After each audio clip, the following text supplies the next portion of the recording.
विदेश मंत्री एस जयशंकर इस समय यूरोप के 3 देशों के दौरे पर हैं। वह इस समय नीदरलैंड्स में हैं।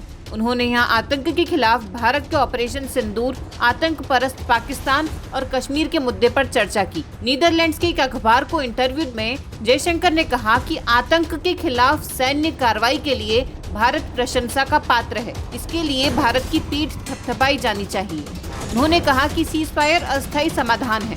पाकिस्तान के साथ संघर्ष का स्थायी और सतत समाधान का रास्ता कैसे होगा? हम आतंकवाद का निर्णायक अंत करना चाहते हैं। सीज़फायर की वजह से दोनों देश एक दूसरे के खिलाफ सैन्य कार्रवाई नहीं कर रहे, लेकिन अगर पाकिस्तान से आतंकी हमले यूं ही जारी रहे तो इसका खामियाजा उन्हें भुगतना होगा। पाकिस्तानियों को इसे अच्छी तरह से समझ लेने की जरूरत है। यह पूछने पर कि आपने पहले भी पाकिस्तान को आतंकवाद का केंद्र बताया था और कहा था कि पाकिस्तान में एक्टिव आतंकी समूहों को पाकिस्तान की सरकार से समर्थन मिल रहा है। इस पर जयशंकर ने कहा कि मैंने ये कहा है और कह रहा हूँ। मान लीजिए एम्स्टर्डम जैसे शहर के बीचों बीच बड़े सैन्य केंद्र हों, जहाँ हजारों लोग मिलिट्री ट्रेनिंग के लिए इकट्ठा हुए हों। क्या आप कहेंगे कि आपकी सरकार इसके बारे में कुछ नहीं जानती? बिल्कुल नहीं। हमें नैरेटिव अख्तियार नहीं करना है कि पाकिस्तान कुछ नहीं जानता। संयुक्त राष्ट्र की ओर से प्रतिबंधित सबसे कुख्यात आतंकियों की लिस्ट में पाकिस्तान के आतंकी हैं। ये आतंकी बड़े बड़े शहरों से दिन दहाड़े आराम से ऑपरेट करते हैं। उनकी गतिविधियां सभी को पता है। तो ये नहीं समझे कि पाकिस्तान को कुछ नहीं पता या पाकिस्तान इसमें शामिल नहीं है। पाकिस्तान की सरकार इसमें शामिल है।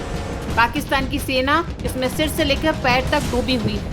जयशंकर पहले भी कह चुके हैं कि ऑपरेशन सिंदूर में एक क्लियर मैसेज था कि अगर 22 अप्रैल जैसा हमला होगा तो इसका मुंह तोड़ जवाब दिया जाएगा।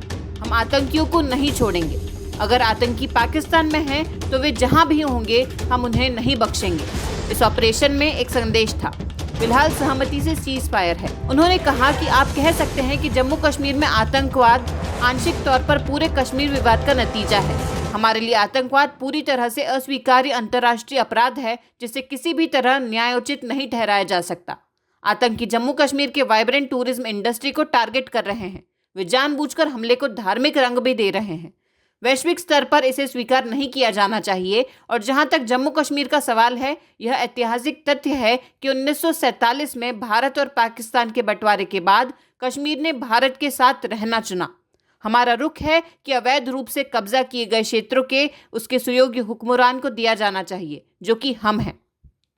यह पूछने पर कि क्या अंतर्राष्ट्रीय समुदाय कश्मीर विवाद में मध्यस्थता कर सकता है, इस पर जयशंकर ने कहा कि नहीं, यह दोनों देशों के बीच का द्विपक्षीय मामला है। तो क्या कश्मीर मामले पर भारत ट्रंप के ऑफर को स्वीकार नहीं करेगा?